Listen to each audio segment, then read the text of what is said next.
There's nothing worse than fighting a god. They're powerful, they're usually mean, and they often seem to want to destroy everything and everyone in some capacity. But no matter what, whenever these evil gods go on a rampage, there's always a hero ready to rise up and stop them. Today, we're looking at anime heroes who have done the impossible and defeated powerful gods. So let's get into it right now. Father was already a pretty powerful foe before reaching god status in Fullmetal Alchemist Brotherhood.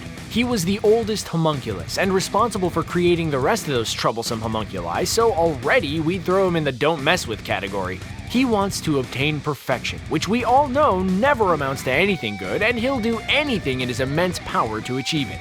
And he certainly came a long way. Starting off as nothing more than a tiny round ball of gas with a Mike Wazowski eye, he soon grew into the most powerful threat in the world. Through his evil schemes, Father is able to open the gate of truth and absorb the power of God within his own body, giving him an insane, unstable power boost. But even a god is no match for Edward Elric. Okay, well, Ed actually had a lot of help in beating this god, with Al sacrificing himself so that Ed could get his other arm back, and Greed turning on Father once absorbed within him and turning Father's body into the easily breakable graphite. In an epic moment, Ed punches a hole through Father's chest, ending this menace once and for all.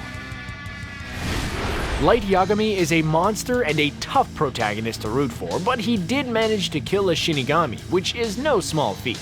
The death god Rem was the other main Shinigami in the Death Note anime and was a stark contrast to the lovable nightmare Ryuk. Yes, they both look terrifying, but their personalities are almost the exact opposite.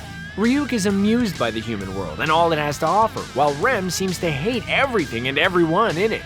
Well, it's not entirely true, as the one person she seems not to despise is Misa, and it's this relationship that Light exploits to get what he wants and kill Rem in the process. The way to kill a Shinigami is to have them kill in order to extend a life that wasn't supposed to be extended. Rem comes to care immensely for Misa and would do anything to protect her, so Light purposefully puts Misa in danger, and Rem is ultimately tricked into writing Watari's name, as well as L's real name in the Death Note, to protect Misa. With that, Light is victorious over his greatest enemy, and a god of death is killed in the process. That is a big win-win. The Supreme Kai apprentice Zamasu probably has the most awesome defeats of anyone on this list. Yes, that's right, defeats, as in plural. Because really, when time travel is involved, does anyone ever really stay dead? Zamasu's biggest problem, besides his desperate need of a haircut, was that he didn't see much value in mortals. In the Future Trunks saga, once the good guys expose his evil plan, Zamasu tries to attack Goku with an energy blade, because that always goes well for everyone. But it isn't Goku who stops him, but rather Beerus, the god of destruction, who instead of simply punching him in the face, proceeds to erase Zamasu from existence. Remind us never to get on Beerus' bad side. But because this all happened in an alternate future, there's still another Zamasu running around. You see, still alive are a future Zamasu from Future Trunks' alternate timeline, as well as Goku Black, who's just Zamasu from the past. Yeah, it's confusing. Let's just say right now that besides Beerus erasing Zamasu from existence, the second coolest Zamasu defeat was when Future Trunks fights a fused Zamasu and stabs him with a sword right before cleaving him in two. The Skypiea arc in One Piece brought Luffy into conflict with NL, a psychopath with a huge god complex. Like, we're talking massive. Like as big as CBR will be in another year. Yeah, it's that big. NL thinks himself a divine and immortal being who's allowed to do and destroy whatever he pleases. It's shocking to see how little he cares about human life, because if you really are a god, why should such a thing like humanity affect you at all? Well, it doesn't take a genius to figure out that this sort of mad dictator needs to be stopped, and that's exactly what Luffy and his crew did. The Straw Hats arrived on the Sky Island of Skypiea looking for gold, but found the insane NL instead. An epic fight took place with a final battle that saw NL wanting to destroy all of Skypiea and everyone in it. With his usual Luffy levels of determination, Luffy defeats NL by grabbing onto a cloud and slingshotting a gold ball directly into his face, sending NL flying right into the gold bell. An act that symbolizes the war the Skypieans were fighting was officially over. Watch out for golden balls, because they're a force to be reckoned with. Bleach's Sosuke Aizen is a Shinigami much like Ryuk in Death Note, who looks slightly less zombie-ish, but on first meeting Sosuke, we don't think much of him. He's just a mild-mannered nerd with the kind of glasses that would have gotten him a wedgie in high school. Who would have guessed that this dweeb would turn out to be an incredibly powerful villain capable of pulling off one of the best anime twists of all time? He does what every good bad guy ought to do, which is to operate from the shadows, plant doubt among the other characters, fake his own death to really throw off suspicion, and blame someone else. And when he revealed himself to be the villain, he no longer was that same geeky caterpillar we all had loved, but rather an evil butterfly. He didn't wear glasses anymore, and he swept back his hair with a single strand now hanging down on his face. The classic villain look. But now that he revealed himself, Aizen needed to be stopped, so after battling for a long time, Ichigo and Urahara were finally able to stop this god, using a Kido seal and then locking him up for all of his crimes. Not many people get to say they've defeated gods, but the ones that do generally do so with their strength, courage, and quick wit. Yeah, not in this case. Joseph Joestar from JoJo's Bizarre Adventure was one of the many members of the Joestar family to be known as Jojo, and his battle with the evil Cars is one of legend, but not in a good way. The final fight was actually hilarious. While attacking Jojo, Cars throws a mighty blow, but Jojo accidentally throws up the Red Stone of Aja. When Cars' attack collides with the stone, it jumpstarts a volcano that ends up shooting Cars into space. Cars thinks that Jojo planned all of this, and Jojo plays along, although he secretly admits it's all just dumb luck. After he's blasted into space, Cars attempts to fly back, but quickly freezes, and there's more bad news. Cars can't die, and our handy narration tells us that he became a half-mineral, half-animal, and floated through space forever. The most brutal line reveals that Cars constantly wished for death, but since he couldn't die and was stuck floating for all eternity, he eventually just stopped thinking. Wow, that is a dark ending, and we'd expect nothing less from JoJo's Bizarre Adventure. Sure, Duel Monsters is just a card game in spirit, but if terrifying, powerful creatures like Slifer the Sky Dragon, Obelisk the Tormentor, and the Winged Dragon of Ra were standing in front of you, you'd be scared for your life, card game or not. And those three are some of the strongest cards in all of Yu-Gi-Oh! They're one-of-a-kind cards with unparalleled power. In fact, a lot of the anime revolves around Yugi's journey to eventually acquire them. You could say Yugi and the Pharaoh's quest to obtain the three cards counts as defeating them, but there's a better example. Once he has all three of the god cards, among a few other things, the Pharaoh that's been Yugi's spiritual roommate for so long can finally move on to the afterlife. But to do so, he needs to be defeated in battle.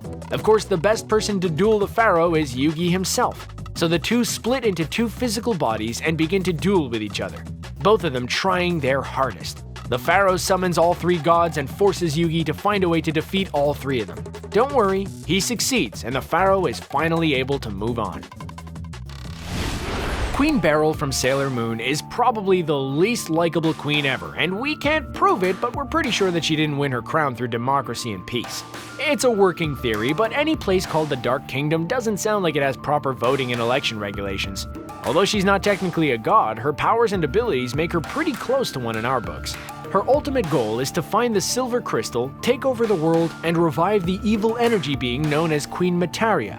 Anyone who got in her way would be condemned to eternal sleep, which actually sounds quite appealing for all of us millennials out there. After many clashes with Sailor Moon, the two eventually duke it out in one final epic battle. When Queen Beryl is wounded severely, Queen Materia possesses her body and turns her into Super Beryl, which makes her bigger, badder, and greener.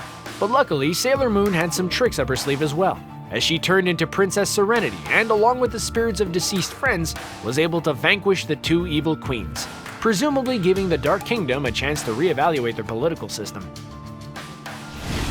When we met Noragami's Yato, he's this mischievous, wild presence who considers himself a god of fortune, even though he's been called a god of calamity and depression in the past. He has a simple dream of becoming a famous god, one that everyone worships, sorta like Keanu Reeves. But Yato wasn't always this goofy guy. In the past, he was way more ruthless and cruel. He thought of killing as nothing more than a game to enjoy. Although he's seen the error of his ways, not every god of calamity has undergone such a conversion. Enter Rabo, another god of calamity who coldly executes anyone without an ounce of remorse or second thought. This puts Rabo and Yato at odds, and how else are two gods supposed to work out their issues other than a sword fight? It isn't an easy battle, but in the end, Yato's just quicker and slices him down. If any of you are sad for Rabo, you'll be happy to know that he got what he ultimately wanted. Rabo tells Yato as he dies that gods of calamity are always forgotten, and admits that he wanted to be killed by Yato because Yato knew him. Aw, that's kinda sweet in a forget this guy is actually evil sort of way. We all know there's nothing more important than friendship, and a lot of anime goes out of its way to express how vital friendship is in everyday life. But has there ever been a more epic moment than in Fairy Tail when Natsu stresses the importance of friends while he prepares to completely obliterate one of the 18 battle gods with one fiery punch? We don't think so. And boy did this god look fierce. He seemed roughly a bajillion feet tall, swung around a sword that was practically bigger than he was, and broke apart what looked like miles of ground every time he struck something. If this god were summoned near us, we wouldn't even try to run because there's no way someone could escape this thing. Luckily, Natsu was feeling especially passionate during this fight.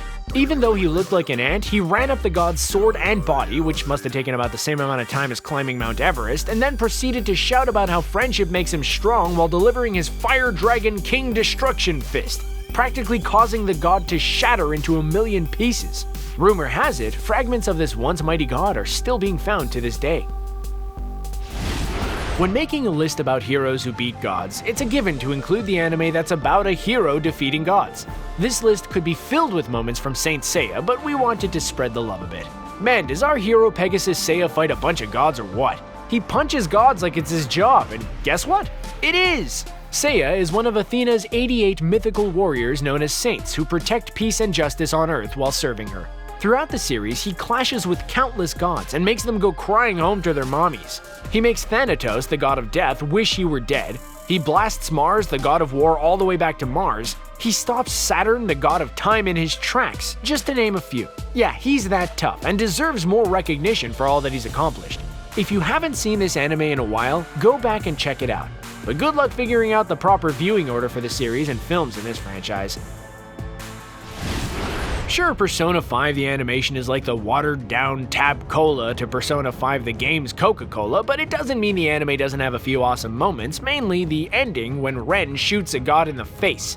Okay, the situation is a little more complicated than that.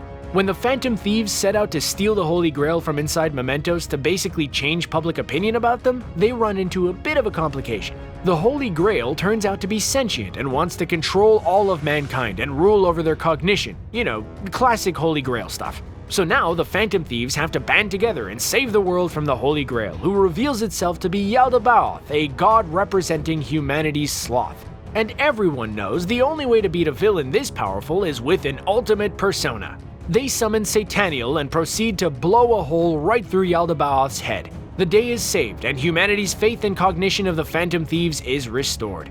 Yeah, but this also happened in the game as well, and we recommend just playing that instead of watching this anime. You're welcome. With as epic of a movie title like Inuyasha the movie Fire on the Mystic Island, you better expect there to be an awesome threat, and boy did that movie deliver. After its time barrier weakened, 4 powerful demons known as the 4 War Gods attacked the island of Horajima, and it was up to Inuyasha and his pals to stop them. Each of these gods was based on the 4 celestial animals, so the good guys were basically facing a giant dragon, a giant phoenix, a giant tiger, and a giant turtle. All 4 would be great attractions at your local zoo, but we doubt that it'd end well for anyone. Inuyasha does the heavy lifting by taking out 2 of the 4 fearsome gods, but the others do their share of weightlifting as Sesshomaru defeats one and Sango defeats the other. They're all pretty epic fights, but which one would you rather fight in this situation? We'd go with the giant turtle, because everyone knows turtles are slow, so it wouldn't be able to chase you, but that's besides the point. Any movie adaptation of an anime should up the stakes in incredible ways, and Fire on the Mystic Island delivered on all fronts. Most heroes take a long time to kill gods, but not Godot in Campione. He was lucky enough to take out a god in the very first episode of his anime. And it wasn't this big, pre-planned event, he just kind of fell right into it. While traveling in Sardinia, Godot is attempting to return a stone tablet given to him by his grandfather to his former owner. It's there he meets a knight of the Copper Black Cross named Erica, and he falls into a battle with a rogue Persian god named Varathragna. Talk about a rough day. Although Varathragna looks like a 15-year-old boy, he's a fierce warrior whose ideal Saturday night probably involves going out and finding someone to fight. Anyway, Varathragna sets his sights on Godot, but using his magical and fancy stone tablet, Godot is able to steal Varathragna's own golden sword and use it to kill him. If that wasn't enough, by killing the god, Goddo automatically becomes an official campione, or a god slayer, whose duty it is to fight and kill other gods. Well, that's one way to find a new job. The anti-spirals and Gurren Lagann are powerful, mysterious, deadly, and the last people you want to be stuck with talking to at a party. Their goal is pretty simple. They want to stop the apocalyptic event known as Spiral Nemesis from destroying everything, so they purged themselves of all their spiral power and made it their mission to purge the rest of the universe of spiral power as well. The result is them becoming these white humanoid creatures that lack individual identity. Sure, they may not be gods in the traditional sense, but when a final battle includes a literal galaxy-sized robot fight, yeah, that's pretty close to godhood in our books. They're also depicted as being omniscient and omnipresent, freely appearing anywhere in space and time, and can fundamentally alter the laws of reality, which are like the major qualifications for any true god. But even gods can't stand up to the awesome might that is a giant robot and mankind's unbreakable determination. Our heroes, led by Simone, mount an incredible defense against the anti-spirals, and through a lot of fighting, sacrifice, galaxy throwing, and good old-fashioned elbow grease, they're able to defeat these gods. Not too bad for a kid who grew up underground. Well, that's our video of our favorite anime characters who have killed gods. What do you think? Who else should be included on this list? Go ahead and let us know in the comments below, and be sure to subscribe to CBR for more awesome anime content. Thanks for watching.